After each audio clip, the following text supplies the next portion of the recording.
Okay, hi, and who are you and where are you from? Sandee Pasquale, and I am from the Acoma Pueblo in New Mexico. And we're right behind the Midway bar and liquor store, right? Yes. And we are, and you're also a firefighter, is that right? Yes, I'm a wildland firefighter. And it's been windy lately, so you've been out there fighting fires. Yes. Where? In Zuni Mountains in Grants, New Mexico. And so we were talking beforehand. There has been a significant. What's been going on the Pueblo for in regards to COVID? In Acoma, we had a curfew was from 8 p.m. to 5 a.m. in the morning, and you had to have an essential letter if it was after hours. And we had weekend lockdowns, no one in and out unless you're an essential employee. And no one under the age of 16 can leave the reservation. Really? Yeah. Wow. And visitors, right? There's no visitors? Yes, unless you have like permission from the governor.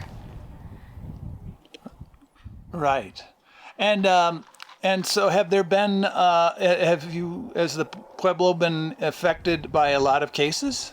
Yes, there was a rise in cases for a while. They were really strict about it, like having visitors, even your own family. You couldn't go see your own family for a while, or I think you would get like a ticket. So it hit pretty hard. But this last month in May, last week there was 0 cases.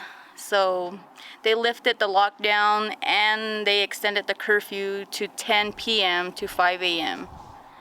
But I guess they're going to see how April goes and if we have to go back to the lockdown and back to our curfew. And you live there, right? Yes. And so, how's it?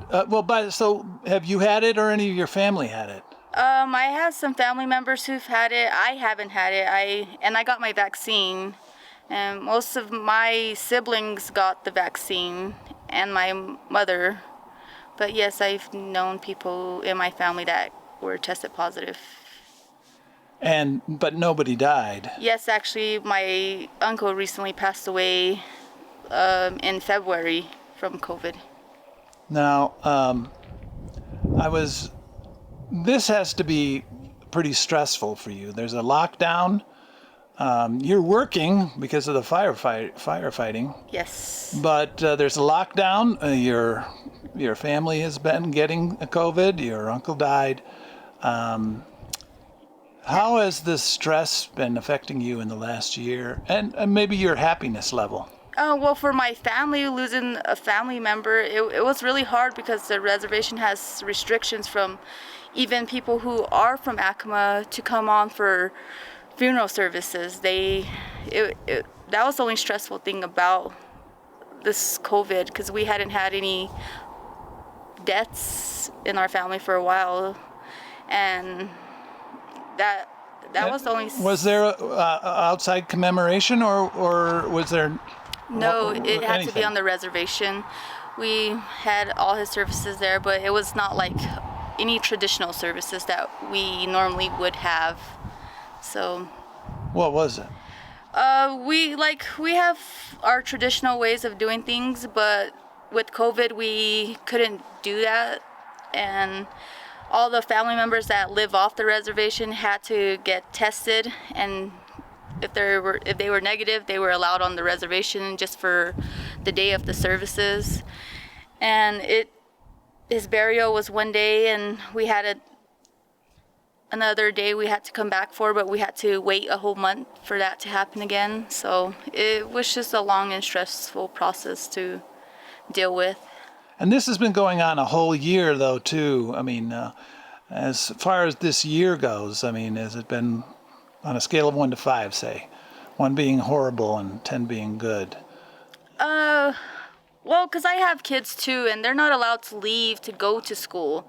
So, like, my stress level with my kids has been pretty high, and me going back to work, because I only work 6 months out of the year, and that's the only stress I've been dealing with is. They've been remote learning, Yes. and that has been tough on you. Yes.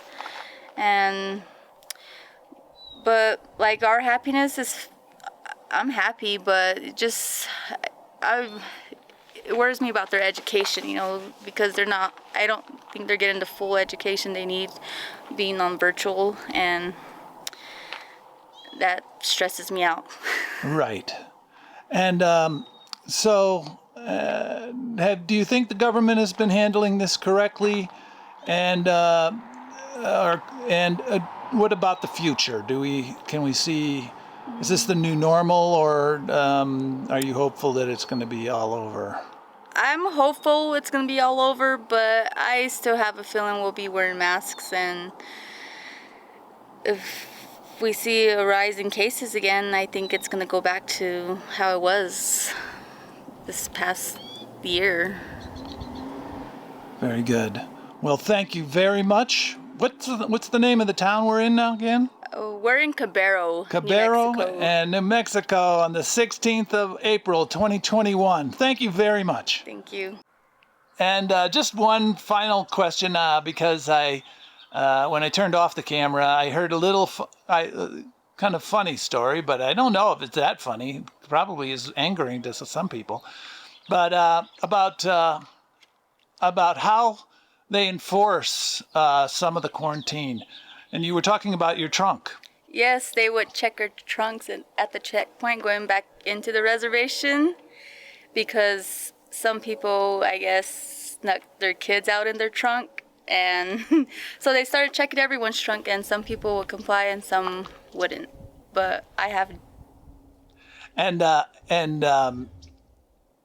so I guess this is a question I hadn't anticipated asking. I mean, what's the general feeling on the Pueblo about the quarantine? Are they angry about it, frustrated about it, or they think it's appropriate? Some people don't like it because they feel like they have to go off. Like when we had the weekend lockdowns, they have to go rush to a grocery store to get groceries for the weekend. Some don't mind at all. Some don't even leave their home. So I guess it just depends on the person. Very good. Thank you again. You're welcome.